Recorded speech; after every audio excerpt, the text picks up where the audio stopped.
I see Eva, I'm like, I want to do the same thing when that music plays. I'm like, love Elena Rossini in Paris, France, who found that music for me. Everybody, yes, total snaps for Elena. All right, hey everybody, we're back. Virtual Watercooler, we're here, and I'm with some amazing women. We have Dublin, Phoenix, get all this right with the video, Albuquerque in the house. I am in New York City. Let me introduce everyone so that we can get into today's question, which, I'll give you, a little hint. They know what it is. Here's what it is. I'm going to give background on it, but let's introduce these folks first. So first of all, in Dublin, Ireland, we have Mary Carty. She's got a background in startups, arts, education. She's a director at Wilson Keys, which is an amazing consultancy. And she's the co-founder of AwakenHub, a community that supports women entrepreneurs. I would like to say in the island top north, south of Ireland, but you've expanded. Mm-hmm, we have. I know. So I can't say that anymore. I have to Irish women entrepreneurs and globally. There we are.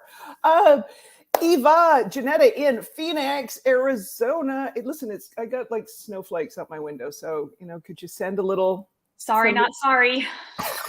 So could you send a little Phoenix sunshine my way, please?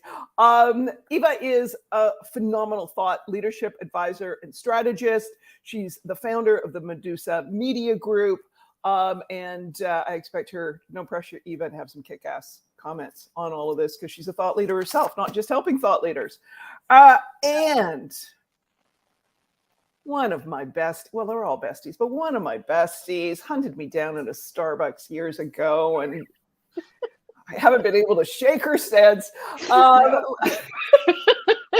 Lisa, I'm like a 15-year stalker.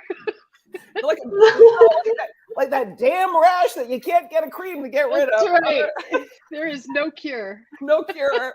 Thank goodness. Lisa has a background in writing, journalism, startups, civic innovation. She is the Economic Development Deputy Director. I want you to know, Lisa, when I first wrote my little note, I put director, so I nearly gave you a promotion this morning. My director might have an issue with that, but maybe not. I don't know. Oops. He's a pretty awesome guy. Yeah. Oops. Kelly gave me a promotion this morning, and here we are. So the question this morning that I had popped up,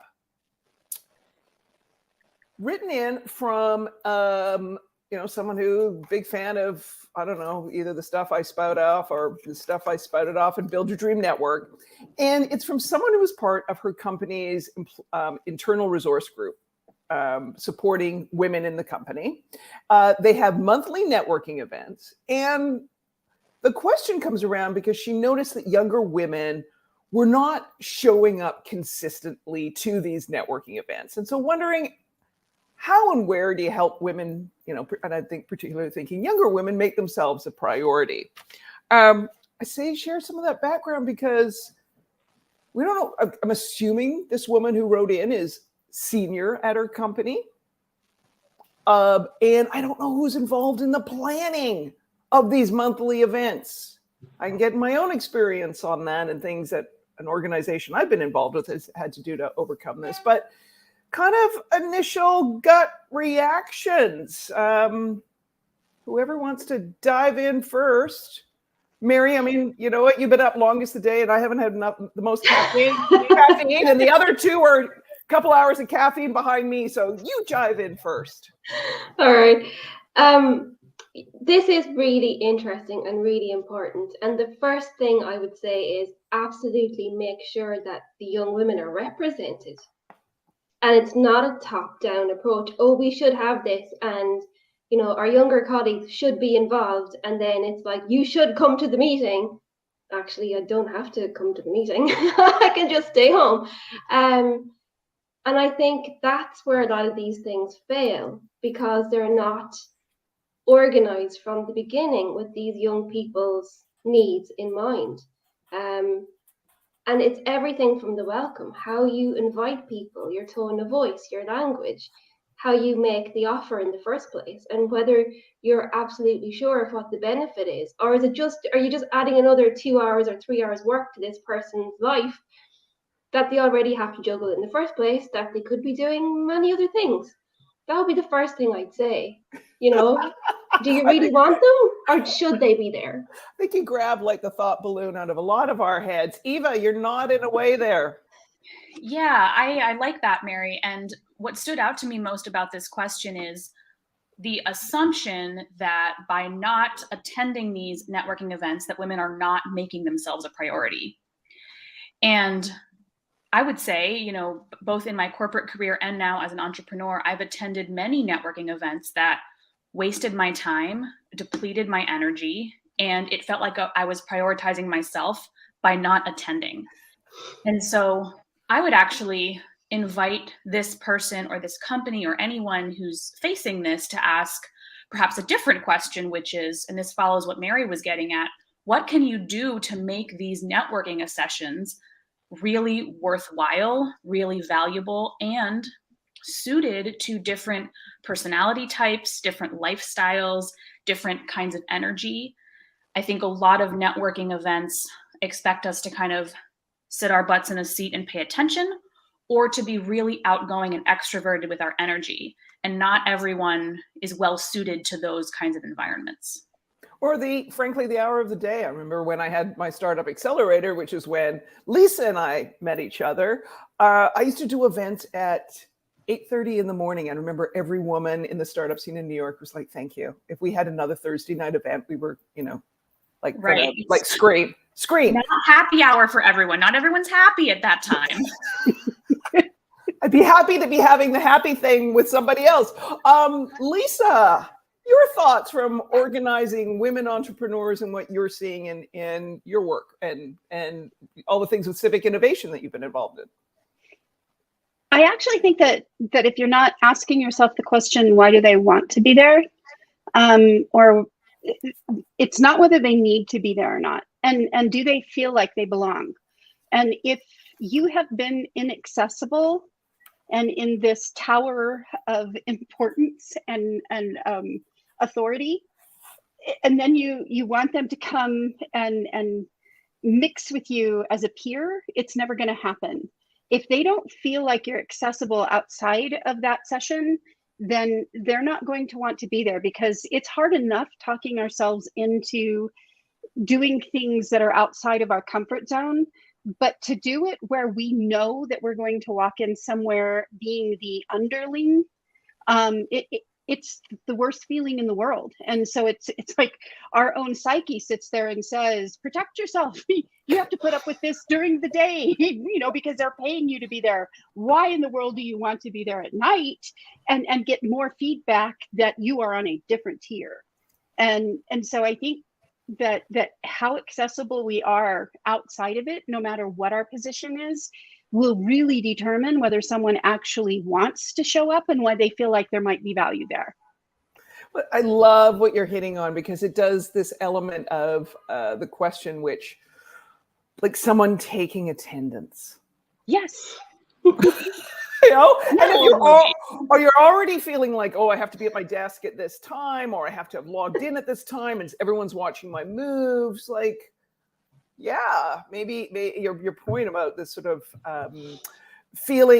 further feeling under the thumb, or feeling diminished in all of this. One of the things that hit me in all of the conversations, and given each of you, and as I sort of formulate the question as I'm speaking, I want you to think about the things that you're doing yourselves, because currently or in the past. And it's about this value and how you convey value so people understand why they want to show up. And I remember in my own life when someone explained to me and was very transparent on why I needed to show, or why I had a choice. But here, in weighing it, was very transparent on the realities of, frankly, not attending or not participating. But given the transparency and the explanation of the value to my career, it was like, all right, I guess I'm going to step up and do something that I really hadn't wanted to think. So Mary, let me start with you again, because over the pandemic, you have grown AwakenHub from 70, from zero, so to speak. Well, other than like the 4 or 5 founders and some people that you knew, but let's say the 4 female founders who are all entrepreneurial. You've grown this from a first meeting of 70 people to now what, mailing list over 1,700. Yeah. So how have you, what are some of the lessons others may have that to say, right, and you have ridiculous engagement, and it's not just, well, they had a need. Talk about the value and conveying that value so that Irish women entrepreneurs showed up. Yeah, I think first and foremost, we communicated the message about why we were doing what we were doing. First and foremost, based on our own experiences as women founders. And we did not want, and we do not want, the next generation to have the same problems and challenges that we do. And we don't want to waste anyone's time. We don't want to waste our own time. So whatever we do has to be impactful, beneficial, and not squaring the circle. So we're not going to go in and do things that other people are doing already. We will send people to wherever they need to go next. And the big thing about growing this community over COVID was to be very transparent and honest about where we are at now and where we are going to go, where we need to be as a community of women, what we can do and what we cannot do. The things that we are really good at, the things that we will double down on, who you're going to meet, what you're going to get out of it, and then word of mouth, how the community can help us reach our mission and vision, because we can't get there alone. And very, very, very quickly, the community passed our own networks. So I have a large network, and all the founders do too, across many different disciplines. So we needed that reach and support to reach well beyond where we wanted to go, and reach north, south, and diaspora women as well. And if you weren't, and all of you are so well known, but if you weren't providing value, everyone would be like, yeah, I'm showing up because I love Mary and Claire and, Sinead, and I'm going to show up for those reasons, roll your eyes, sit on your phone, don't pay it. You know what I mean? Like, you just be like, yay, whatever. Yeah. But you're like, you have this ridiculous other value that you've set from the get-go, and basing it on what is it that I'd like to attend versus I need my, you got enough on your plate. You don't need, and you've had ridiculous awards as an entrepreneur. It's like, I don't need another accolade. I got those on the shelf, right? I want to add value back. That's absolutely phenomenal. Eva, you have a rarely, having been a participant, just a really lovely, unique way where you bring a small group of women together. So can you talk a little bit more about that, how that started, that format, and your thought process and how you convey that value so women go, oh, yeah, I'll be one of the 3 or 4 that show up. Thanks. Absolutely. Yeah. So I started hosting my Women Leaders Roundtables, which Kelly has been a participant in. Mary, Lisa, I'd love to have you join one. And anybody listening, if you're interested after I share what it's about, DM me and we'll talk. But I noticed a gap. I love meeting new people. And so I was confused as to why I didn't enjoy networking events more. There was a disconnect there. Something about the events I was attending wasn't facilitating the kind of connection that I enjoy making with other women and other people. And I discovered by participating in a roundtable that was hosted by a colleague that what I was missing was intimacy, and really feeling like I could deeply listen, that we all had time to share, and that we weren't overwhelmed by kind of slinging elevator pitches at each other or trying to balance a cocktail and a salad and listen to a speaker and, do all these other things. And so I started hosting these small conversations. So maximum 5 people. And it's a one-time commitment that you're invited to for 90 minutes to have a loosely structured conversation. And the reason I share all of these aspects is it's suited for people who are introverted and extroverted, who might be outgoing and shy, because there are a set of questions that everyone takes turns answering. So it ensures that everybody has an equal opportunity at the mic. And they keep the group small so that the experience feels spacious and there's opportunity for, our conversation to go in an interesting direction depending upon what people bring to the table. And women freaking love these. And I remember being very kind of sheepish at first, or a little embarrassed asking, because 90 minutes is no small ask to sit with a couple of strangers.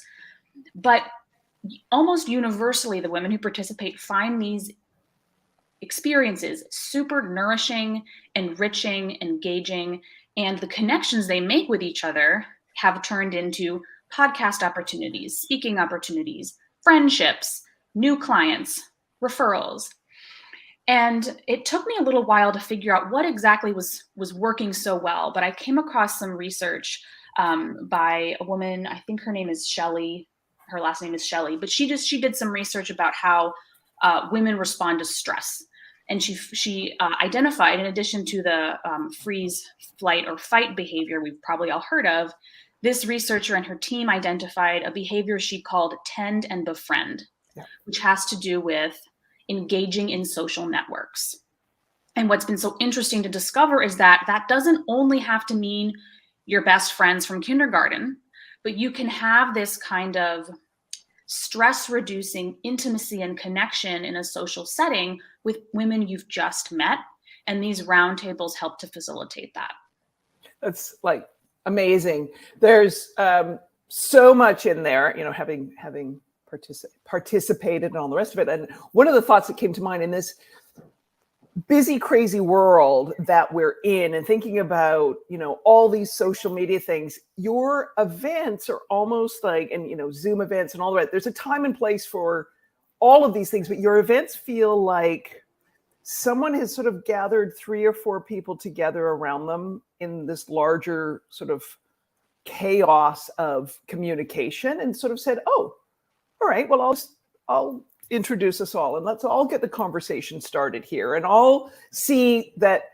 I mean, you and I know each other, but the events that you do, you don't necessarily know all these women all that well. So, networking gets a bad rap for being selfish, but sometimes being a little bit selfish, like I want to get to know you people better, right? And who shows up for these things. So I love the idea that it sort of felt when you were talking like, oh, these women, let me just gather around them. Like we're all standing at a cocktail party and we'll have a little conversation. And yes, that stress research, that fight or flight, because we always sort of think of our Neanderthal brains as fight or flight, but actually maybe women's brains work differently because we were the ones, back in our Neanderthal brains, tending children and, the fire. And maybe we needed to make connections and collaborations and befriend for our survival, not just, run faster or carry a bigger spear.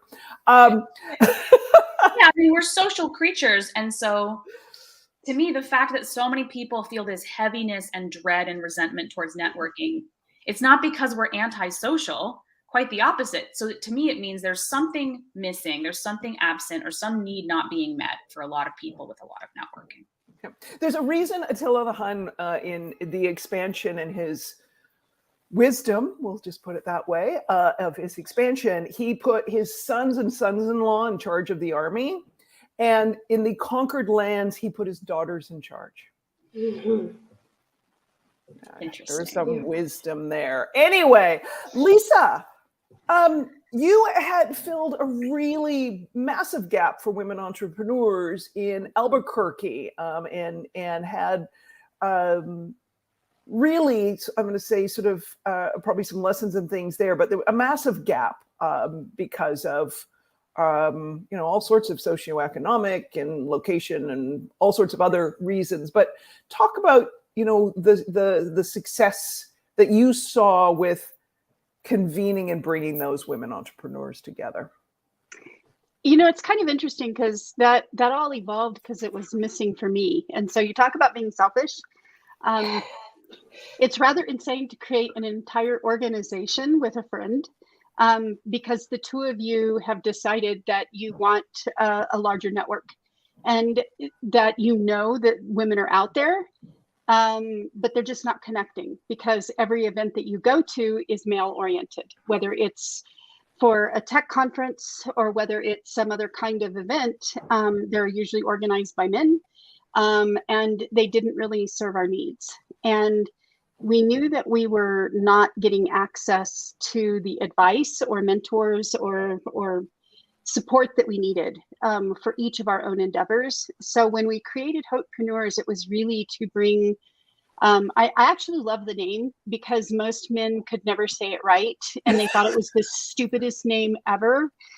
But when you think of haute couture and you think of Hopepreneurs, there was no description needed. Every woman who saw it was like, yes, I want to design the best version of myself in this journey. And so there was this relatability immediately. And that was Jessica. That was not me. She came up with that idea and it was brilliant. But what we did was we created convenings around things that we believed women really needed but didn't do well themselves. So we created an award ceremony. Every December, we would have an award ceremony where we acknowledged women all across different sectors and for different reasons.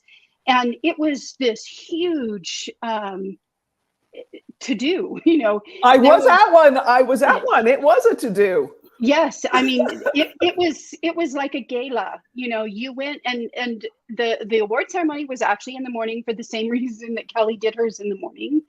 But the mayor showed up, city council members showed up, and these women would come across the stage and get this wonderful plaque or statue that they could then take home, and they were able to celebrate themselves. And women don't celebrate themselves. We tend to really move into the background when we know we've been badass. Even when we know that, we still are like, no, don't give me too much attention because it might not last. And I want to stay quiet. So if I fail next time, it's not going to be bad. But it won't be obvious. No one will see it. Yes. If I fail quietly over here in the corner. Exactly. And so we made a huge to-do. And we also acknowledged men who supported women. We had an entire category for men who were advocates for women. And by doing that, we actually reminded men that you are the solution, because if you don't change, it doesn't matter how many women do. It's just going to be more friction. But when men change and start championing women, then we actually have systemic change because it can move forward on both sides. And so that was a really big shift in positivity. But we also, even the way we raised money was women advocating for themselves. Our gala had the women apply, and then they would, the top ones that were selected went up and pitched during the gala live, and we coached them. We actually had stylists come in, but they had to dress in formal wear. This was a black tie event. So they're up on stage pitching in a gown. And one of these women was actually a farmer. And she kept telling me, this is so unreasonable. This is ridiculous. This is not me. And then afterwards, I remember her saying, you let me picture me in a way that I'd never seen myself before. Even though I fought it, even though I was uncomfortable, you gave us this chance to actually get up there and be in an environment we would have never put ourselves in and learn that we could do it and do well. And then the audience actually voted. And the women who actually got the top votes, depending on the amount of money that were raised, were in this accelerator for a year free. And so it was this really interesting model where the entire way along, women were actually seeing role models and participating in ways that we believed were necessary for them to actually be leaders.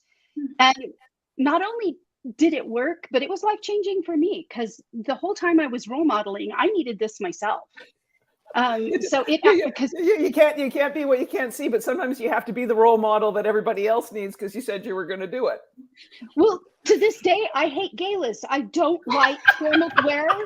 I actually am going to one on Saturday, and I'm already negotiating with myself how long I'm going to stay, how long I have to wear this stupid dress. It's going to be ugly. And I got this thing still going in my head. But having gone through those experiences and knowing that whether I actually enjoy that formality piece of it or not, when I get there, I'll be fine and I will do okay. It helped me grow to this level where I can walk in there, and other than people who actually hear me say it here, no one will know when I walk in there that I don't really enjoy that environment, because I've learned to navigate it. And I think as women, when we can help other women learn to navigate new avenues, we actually open up all these new possibilities that they probably never even imagined. I know that was true for me. That's amazing. I want to remind everybody who's watching this that this is what our question is today. How do you help women make themselves a priority? And this came in connection with a question from someone who's part of their company's employee resource group, and the younger women not showing up. I want to jump to takeaways in the minutes that we have remaining, and knowing that some people who are watching this might be in a corporate environment and say, well, Kelly, it was a corporate question and you have all these people with entrepreneurial backgrounds, but how does that apply to with me, with my internal resource group? So like, what's the takeaway to get, these young women to show up? Sometimes you need to express the value better. Sometimes you need to, as Lisa's example said, you need to tell people, here's why you're going to, take off your farm boots and put on a gown, and you're going to do something you wouldn't otherwise want to do. So just for variety, let me start with Eva. Yeah, a couple takeaways. So I really liked what Mary shared about make sure the younger women are involved in the planning process, make sure they see themselves there. And I think it was Lisa who talked about being accessible. And what both of those points make me think of in my dearly beloved Roundtable context is, if someone in your company, particularly a senior leader, started hosting these kinds of experiences, what a phenomenal way to make her or him or themselves accessible to people earlier in their careers, to younger folks in the company. That would be such a valuable thing to offer. And so that's one takeaway I have, sort of how to translate the Roundtable idea that I shared into a corporate space using some of Lisa and Mary's points. And I also want to highlight, we didn't touch on this specifically, and I think it's important to bring up intersectionality. So not only make sure that you have younger women in the planning committee for these networking events, but make sure you have women with different backgrounds, women of color, super important to be involved in planning, anyone with different disabilities, visible or not visible, queer folks. Make sure that you are involving people of all different backgrounds in this planning process and in the execution and in the leadership to ensure that people see themselves represented, and to ensure that you have perspectives that you might not have with your own background involved in what you're offering. Oh, that's so important. And the perspective is being so important that, you may be planning things because you've reached a point in your career, and yet the navigating the room doesn't work because someone has a disability or the time of day. Why have all that planning, go to waste? The other part is, I love the idea when you said accessibility in the sense of making leaders accessible. Why do we assume that just because you've got a fancy title and you're at the top of the corporate food chain that you enjoy these type of events?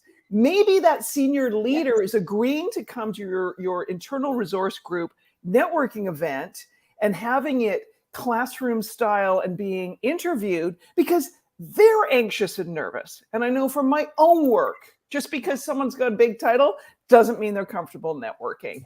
I'm going to go to Lisa again because Mary, I'm going to give you the last word because you've been the first word all along. All right. Lisa. I love this conversation. And in the last, 12 years, I went from being a stay-at-home mom who was a journalist, who was always behind the pen, always behind the camera, very unseen, to being a startup founder who had to become incredibly visible, trying to raise money and sell into a global market. It was my job to become visible. To then watching that startup die during COVID, it was devastating. and having a very visible failure to now actually working on the other side of things in government in a leadership role. Again, very, very visible. And watching how my network actually was responsible for me being successful or surviving all of that. And so as I listen to all of you, and hearing Mary talk about reaching beyond your network to other networks to get help with something that you're wanting to move forward. If we want young women to know that networking is important, I think we need to help them understand why it's important. It's not important just so that you can get a raise or to get the next step up in your career. It's important because women are fierce and they're fiercely loyal. And when everything goes to hell in a handbasket, they will be there for you if you've built that network. So this network isn't just for success, it's also to survive failure, because failure is part of the journey no matter what we do. And so I think of the intimacy of those conversations that Eva is cultivating. It's safe to talk about failure in an intimate setting. And so you can have very real conversations about how to be successful, but also how to recover from disappointment, how to move around a roadblock. That happens in those private conversations, not so much in speeches. You'll get sound bites, but you won't have that next step to reaching out to someone when you got to know of now what do I do? And so I love this idea that we can help young women who maybe have lost their network from college or from high school, and now they're having to create this whole new network, to understand that this isn't just a marketing tool. This is about building your new group of people that no matter what you go through, if you leave well, if you exit well from whatever you've done before, you carry that whole network with you. You don't have angry people who really don't care if they never see you again. And so by teaching young women those kinds of values, because we display them, we can help them get the same benefit from a network that I have or that you have. And I really think it's not whether they show up at a networking event. It's whether we show up for them when they actually need us. Yeah. So much in this. All right, Mary, no pressure. Bring it home. How do you follow that? That's amazing, and it's so true. And I think that all of this comes back to values. International Women's Day, and yesterday, lots of organizations talking about what they're doing, and then the gender pay bot saying, actually, this organization, medium, is 36% less than they pay their male colleagues. Okay. Yep. It comes back to values, and it comes back to long-term benefit. And the thing is, none of us have all of this figured out. We don't. And what I know today, I might not know tomorrow, and somebody else can help me when I'm in trouble. And I think early on in your career, a lot of us feel that there is a particular way to do whatever it is, corporate law or work in the public sector, or how you need to show up or how you need to dress. Actually, you don't need to do any of those things. I think if anything, these networking organizations give voice to people to be themselves and to own their own power and to stand in your own energy and to be grateful and thankful for what you have, and also reach out to others who are just not as privileged. And I think that is where the beauty is. And what I always tell people, and it's so true, age doesn't bring wisdom. I wish it did. I'll raise my hand on that one. So learning isn't a top-down. It's an all-around thing. And if you're in a corporate setting, bring it back to corporate for a second. We need to understand why the leaders in a corporate setting want to get involved in something like this. There needs to be whole organization buy-in and benefit for people who put this together. And it's not that person is doing another community good thing again. that people actually recognize the value in building, energizing, watering, tending to, like you said, Ava, and building out these kind of communities. There is a beauty in this, and this is where your honest, real, and true value as an organization shows up. Yeah. And if that's nickel and dimed, and if you don't really care about it, it will show. Nobody will show up. Exactly. We know when it's nickel and dime. And, you know, and just to hit on that, something you said, Mary, that some of this in creating like what works, what brings people to the table, isn't like a checklist. Like, you know, it's not like baking a cake, right? Like, here's what you do to get a pound cake, you know, a cup of flour and 2 eggs and make sure they're room temperature, blah, you know, whatever it may be. This is kind of more like cooking spaghetti, right? You throw stuff against, you get people's ideas and you throw stuff against the wall and see what sticks. And what is best practice for one organization may not be best practice for you. So hopefully people watching this are going to learn from these amazing women. Hopefully you've learned from watching Virtual Watercooler that we are accessible and we do have opinions that we will allow you to access, and we will happily share them with you. So please do that. Mary, Lisa, Eva, thank you for being here at the Virtual Watercooler. I look forward to seeing you take apart another reader question that has landed my inbox again soon.